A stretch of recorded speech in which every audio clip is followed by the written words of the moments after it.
ఇప్పుడు దీక్ష తీసుకున్న వాళ్ళు ఏమంటే శబరిమలకి వెళ్ళాలా, లేదా పరిసర ప్రాంతాల్లో ఉన్నటువంటి అయ్యప్ప స్వామి దేవాలయంలో వెళ్ళాలా? మరి కొంతమంది మిస్గైడ్ చేస్తున్నారు. పళ్ళి కట్టు శబరిమలకి, ఇరుముడి కట్టుకుంటూ శబరిమలకే వెళ్ళాలి, వేరే ఎక్కడో వెళ్ళకూడదు. అంటే మరి మీ ఊర్లో ఎందుకు అయ్యప్ప దేవాలయం ప్రతిష్ఠ చేసి పడి పూజలు అనే పేరుతో మీరు వెళ్తున్నారు అక్కడ? అప్పుడు శబరిమల అయ్యప్ప మాత్రమే అయ్యప్ప, మీ ఊర్లో అయ్యప్ప కాదా? అలా కాదట.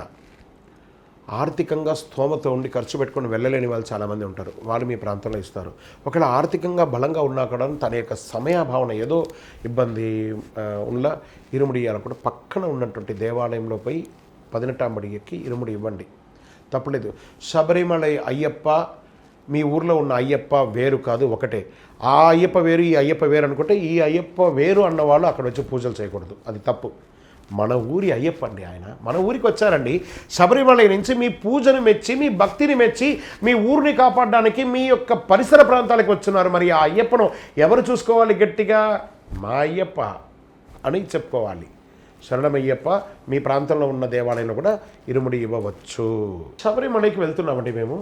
వెళ్ళే దారిలో క్షేత్రాలన్నీ చూసుకుంటూ వెళ్ళొచ్చా అంటే వెళ్ళొచ్చండి. అన్ని క్షేత్రాలు వెళ్ళొచ్చు, పుణ్యతీర్థాలు స్నానాలు చేయొచ్చు. అందుకే యాత్ర అన్నారు, శబరి యాత్ర. ఈ యాత్రలో వెళ్ళేటప్పుడు వచ్చేటప్పుడు అన్ని రకాలుగా దీక్షలు, వ్రతాలు, ఆ యొక్క దేవాలయాలు అన్నీ చూసి తీర్థాలన్నీ కూడా స్నానం చేయండి, తప్పలేదు. శరణమయ్యప్ప. ఈ యొక్క దీక్షలో ఉన్నప్పుడు ఏమైనా మంత్రాలు ఉంటాయా అండి? ఏమైనా శ్లోకాలు చేయాలా? ఎలా అండి? దానికి ఏమైనా పద్ధతి ఉందా అంటే ఉందండి. ఈ యొక్క స్వామివారి యొక్క దీక్షలో మాల వేసుకోగానే ఉదయం సాయంత్రం 108 శరణఘోష చెప్పాలి. స్వామివారి యొక్క నమస్కార శ్లోకం 18 శ్లోకాలు చదవాలి. ముందు పుస్తకం పెట్టుకొని చదవండి, 2 రోజులైతే వచ్చేస్తుంది, కంఠాపథంగా వచ్చేయాలి. గణపతి, కుమారస్వామి, అయ్యప్ప అష్టోత్తరం చదవాలి. ఇవన్నీ కూడా 5 నిమిషాలు అయిపోతుంది. నేర్చుకుంటే గట్టిగా అయిపోతుంది. ఖాళీగా ఉన్న సమయంలో, దీక్ష సమయంలో ఖాళీగా ఉన్న సమయాల్లో ఇవన్నీ కూడా నేర్చుకోండి, తప్పులేదు. స్వామివారి హారతి పాట పాడండి చక్కగా. స్వామి అయ్యప్పన్ పెట్టండి.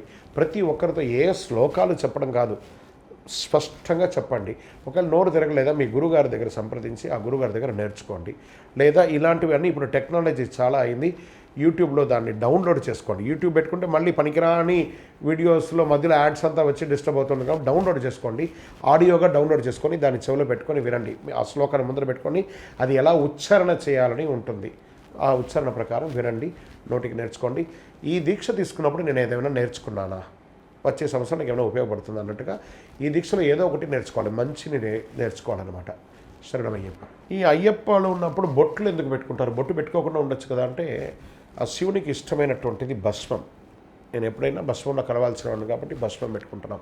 చందనం, ఆ శ్రీకృష్ణుడికి చందనం ఇష్టం కాబట్టి, శివ విష్ణువు యొక్క పుత్రుడు కాబట్టి చందనం. కుంకుమ, అమ్మవారికి ప్రీతి కాబట్టి కుంకుమ. ఈ 3 పెట్టుకోవడం శరణమయ్యప్ప. స్వామివారి యొక్క శబరిమలలో భస్మకులంలో స్నానం చేస్తారు. అది ఎందుకు? స్వామివారి అభిషేక తీర్థం అందులో ఉంటుంది కాబట్టి మనం ఆ భస్మకులంలో స్నానం చేయడం వల్ల మన కర్మ వ్యాధులన్నీ తీరుతాయని చెప్తారండి. అందుకని ఆ భస్మకులంలో బట్టలు వేయడం, ఉమ్మడము, మాలలు వేయడం చేయకండి. శరణమయ్యప్ప.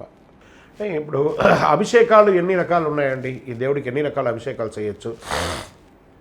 అయ్యప్ప స్వామికి ఏవే అభిషేకాలు అంటే అన్ని దేవుళ్ళకి ఉన్నాయండి. పాలు, పెరుగు, తేనె, పంచామృతం, నెయ్యి, భస్మం, గంధం, ఇవన్నీ కూడాను అభిషేకం చేయొచ్చు. అభిషేక ద్రవ్యాన్ని మనం శబరిమలలోనే ప్రతినిత్యం అష్టాభిషేకం అని చెప్పి 8 ద్రవ్యాలతో అభిషేకం చేస్తారు. మన ఇళ్లలో కూడా అభిషేకాలన్నీ చేసుకోవచ్చు. ఆ అభిషేక శేషాన్ని భక్తులకు అందరికీ పంచడం మంచిది. శరణమయ్యప్ప. అరవణ పాయసం అంటే ఏంటి?